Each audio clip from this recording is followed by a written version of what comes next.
अपनी पूरी जिंदगी में पैदाइश से लेकर मौत तक इंसान सबसे ज्यादा वेल विशर, शुभचिंतक, खैरख्वाह किसका होता है?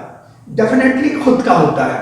वो जो भी काम करता है उसके पीछे या तो उसका फायदा होता है या वो खुद को नुकसान से बचाना चाहता है। तो इंसान पूरी जिंदगी सबसे ज्यादा वेल विशर खुद का हो सकता है।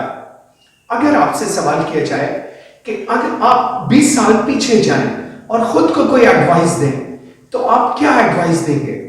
सपोज आप 40 साल के हैं, आप पीछे जाएं हिस्ट्री में, अपनी हिस्ट्री में, और जब आप 20 साल के थे तो खुद को क्या एडवाइस देंगे?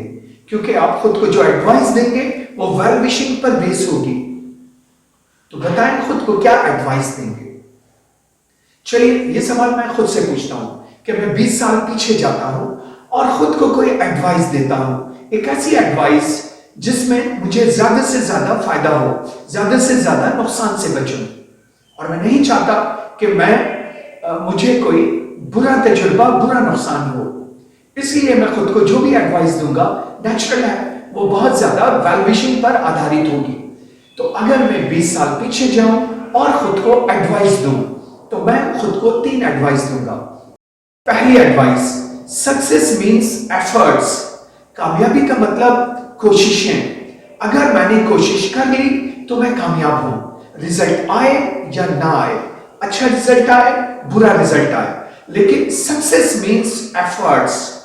इससे फायदा यह होगा कि मैं उन चीजों पर फोकस करूंगा जो अंडर कंट्रोल होंगी, उनके बारे में नहीं पूछूंगा या नहीं परेशान होऊंगा जो आउट ऑफ कंट्रोल होंगी। तो पहली एडवाइस जो मैं खुद को दूंगा, सक्सेस मीन्स एफर्ट्स, कोशिशें, रिजल्ट नहीं, क्योंकि रिजल्ट आउट ऑफ कंट्रोल है, कोशिशें अंडर कंट्रोल है। दूसरी एडवाइस, स्माइल मोर, स्पीक लेस।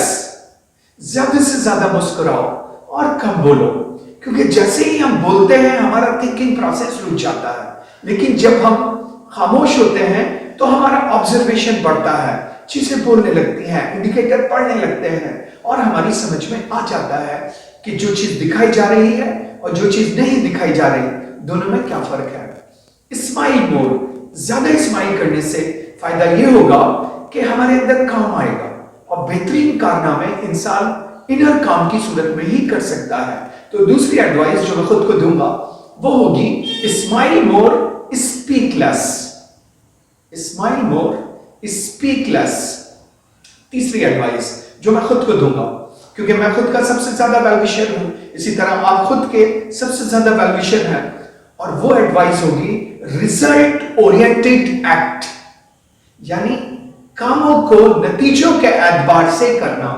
डिसीजन लेने से पहले, काम करने से पहले ये देखना कि उसका नतीजा क्या निकलेगा, क्योंकि कुछ काम होते हैं जो यूजफुल होते हैं, फायदेमंद होते हैं, कुछ काम होते हैं जो यूजलेस होते हैं, बेकार होते हैं, कुछ काम होते हैं जो हार्मफुल होते हैं, नुकसान के होते हैं। तो काम के बारे में अगर मैं सोचूंगा तो पहले मैं ये देखूंगा कि उसका नतीजा क्या निकलता है। नतीजा अच्छा है तो मैं करूंगा, नतीजा अच्छा नहीं है तो मैं नहीं करूंगा, यानी कामों को नतीजों के एतबार से करूंगा।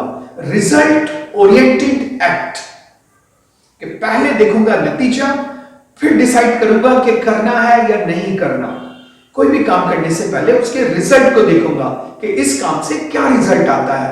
जैसे एक्सरसाइज करना, इसका रिजल्ट हेल्थ है तो डिसाइड करेंगे कि ये करना है। जैसे ड्रग्स लेना, जिसका नतीजा डैमेज है, बॉडी का डैमेज, तो हम डिसाइड करेंगे कि नहीं करना। तो खुद को एडवाइस जो हम देंगे वो वेल विशिंग पर आधारित होगी, ट्रू वेल विशिंग पर आधारित होगी। इसलिए हम वही एडवाइस खुद को देंगे जो हमारे फायदे की हो, जो हमें नुकसान से बचाए। तो पहली एडवाइस, सक्सेस मीन्स एफर्ट्स। दूसरी एडवाइस, स्माइल मोर, स्पीक लेस।